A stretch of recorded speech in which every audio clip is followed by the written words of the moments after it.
Hi folks, it's Danny at Bradley James Classics, and I'm bringing you yet another RS200 recreation.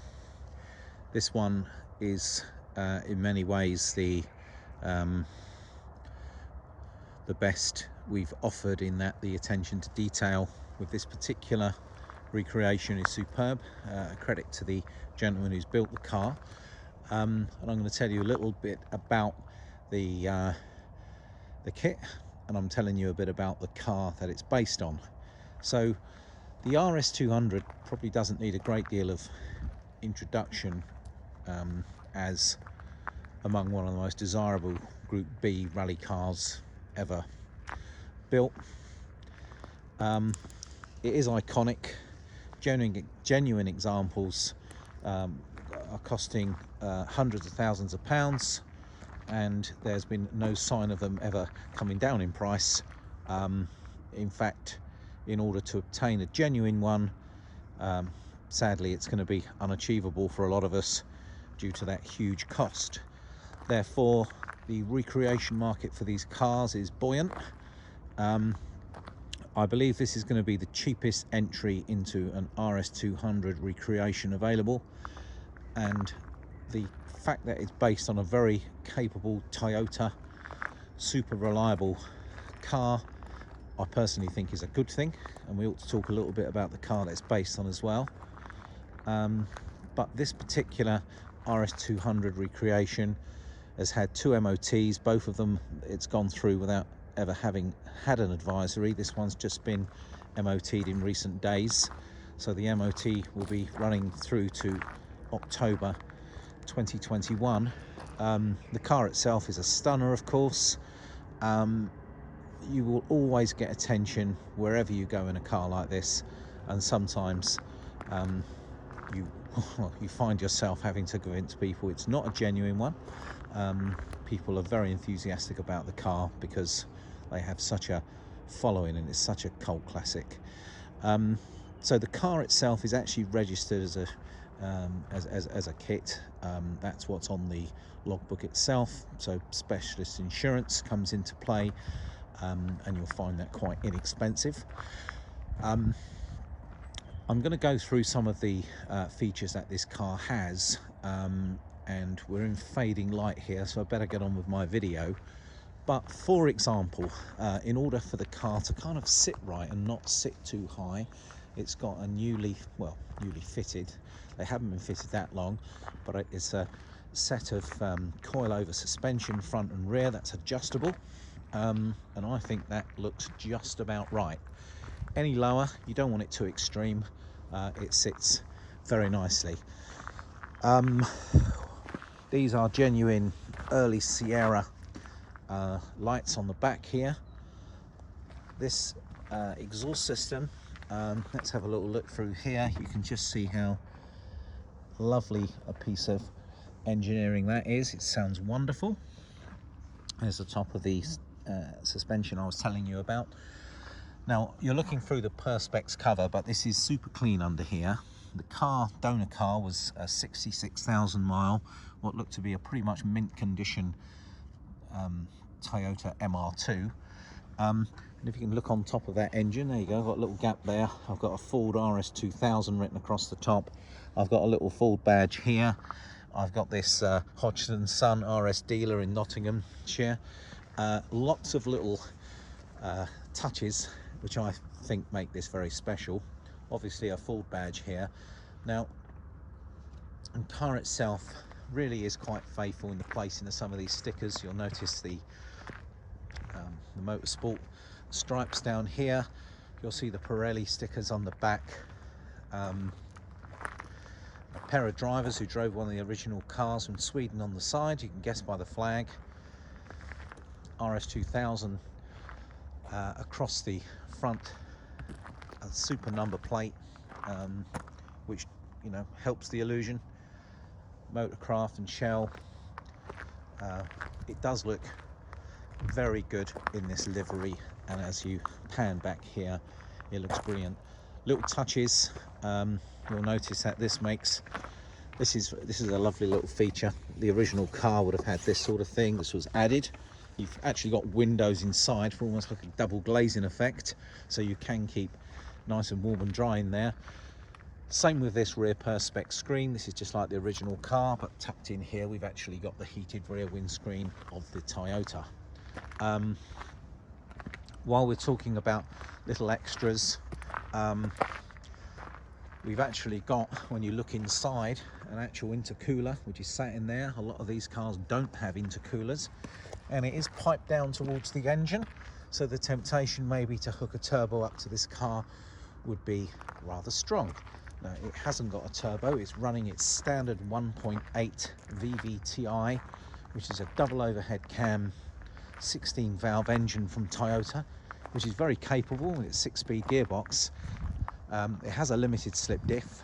It does have 0 to 60 figures, I think it's around 7, maybe 7 and a bit seconds to 60 miles an hour. A very nice top end. The car itself is just a out and out fun car with very little storage. People always bought the little MR2s because they were just great fun cars to drive, a plaything really, and therefore it makes an absolutely excellent donor for something as fun as an RS200 recreation. Now, the interior of the car is immaculate. The donor, as I say, was a low mileage, 66,000, which is quite low really for its age. Some nice upgrades here. We've got a nice panel through on this door. We've got a good stereo system. We've actually got working air conditioning, which is rather posh. A nice steering wheel gear knob combination. Can you see those little chrome rings around the dials here? All the plastics are in good order, nice and bright.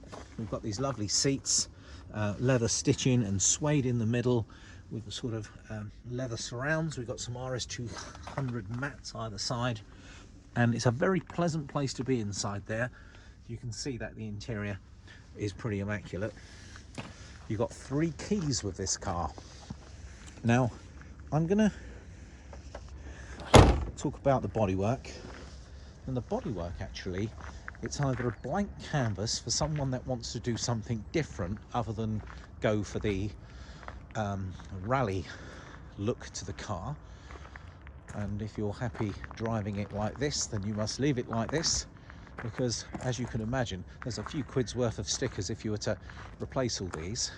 Now, the car itself comes in its gel coat. It's been polished and it gives a very matte-like appearance to the paintwork, and this means the car is either ready to be primed and painted in any colour you like. Frozen white was obviously the most popular colour for the RS200, but they did make some in other colours. In fact, you can do your research on the internet and you can see that out of the 200 cars, there were some that weren't white. If you are on the internet, there's a highly detailed thread which talks about the construction of C20 OHS. The gentleman who built it did a fantastic job of detailing the painstaking hours that goes into building a car like this. So there's good information on the internet about this car. So when we get up close and we talk about areas that could be improved. Now, bearing in mind this car hasn't got a top coat, it's got its polished gel coat. You can see areas like this. I'm just going to sort of show this to you really closely so you can see what the paintwork and bodywork is like up close. These are vinyl stripes which has been stuck on, and you can see there's like an area where there's where it's been rubbed down here. The way that this tape has been applied is not pretty. This ideally would come off and get painted. It's been wrapped. It's not particularly easy to wrap the ears of an RS200. I'm showing you up real close because I need to be able to demonstrate to people that actually when a kit car's built, you cannot expect the tight lines and build standards of a production factory model, even though great effort has been made for this cross here. But as you can see when we get up close, this is an area that would obviously be taken care of if and when it was ever painted, and the same through here. And the builder of the car did explain to me that when he was making his mind up about the final finish, he polished it, got it to look like this, and felt it gave the car a bit of real world patina of maybe what a 1980s surviving rally car might look like. And to be fair, I think he's quite right. I mean, if you're going to take this car to shows and you're going to stick it on a stand and let people gawk at it and take photos all day, then yeah, you could probably do with investing in that top coat of frozen white, lacquer it, and then decide what you're going to do about decals. But if you're just going to use it and it's going to actually be sat in your garage, and this is going to come out for those special days when you feel like a lot of fun and to get a lot of attention on the road, then the truth is you'd probably just leave it exactly how it is. To be honest with you, if it were my car, which it is at the moment, I'm certainly going to use it exactly as is. However, the buyer has got the opportunity to do whatever they like with the car. It was built to be driven, and it certainly does drive particularly well.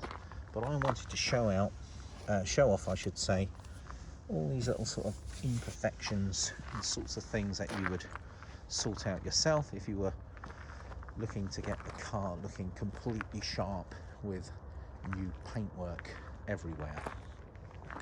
The way these doors have been put together are very clever, because you've got this perspex section in here, and then you've also got the ability to put the doors in, you can put the windows up, so you almost have like a double glazing effect when you put those up.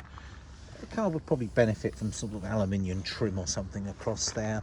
There's a degree of little finishing details that if you wanted to, you could invest some more hours into changing the appearance of this car, and you could work on the bodywork to take it to the next level if you so wanted to. But certainly mechanically and from an MOT point of view, and from the way that we're PDI the car, pre-delivery inspection before you get it, there isn't anything to do other than get in the car and drive it. So many nice little details. There is a auto-elect switch, because obviously the battery's behind that piece of perspex. You don't want to take that out every time. Now I'm going to open up this Clam for you and we'll have a little look. Never a car you buy for luggage space. I think we covered earlier that this simply is a car which was made for fun, and that's why it lends itself to an RS200 kit so well, because if ever there was a car that was built for a bit of fun, it was the Toyota MR2. Now I'm trying to undo this other side of the Clam so I can show you what's under there. Just need to get my hand on that, push that down a little.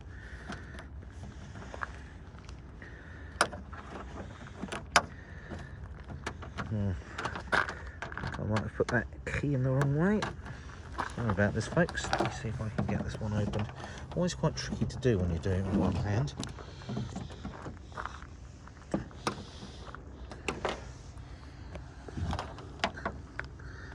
So so many lovely little touches with this car. I'm just looking at just leaving the key ring here. Let's show it to you.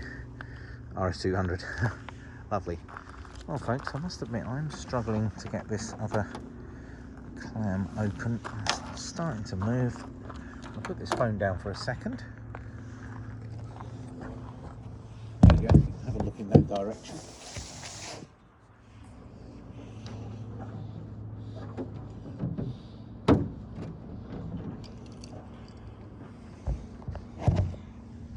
Sorry for the break. I needed two hands to open that. Now when we open this up,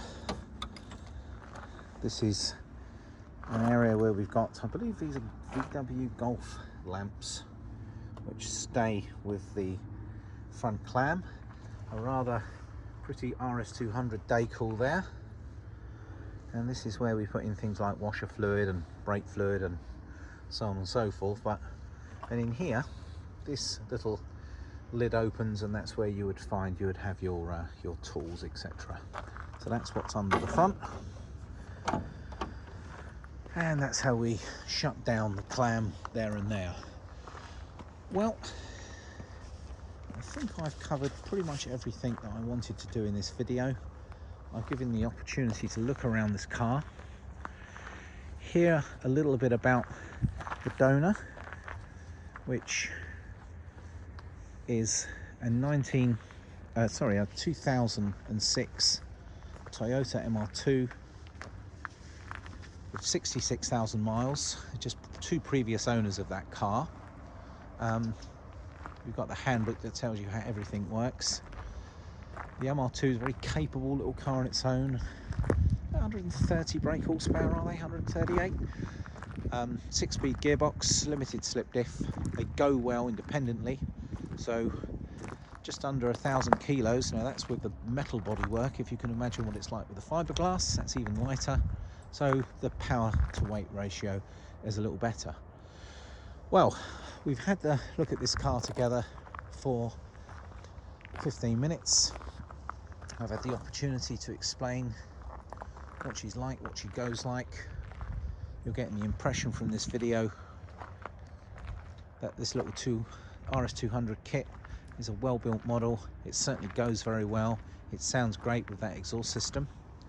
Some lovely finishing details, and also there's some work that you could still carry out to this car if you wanted to change any of these stickers, any of this look.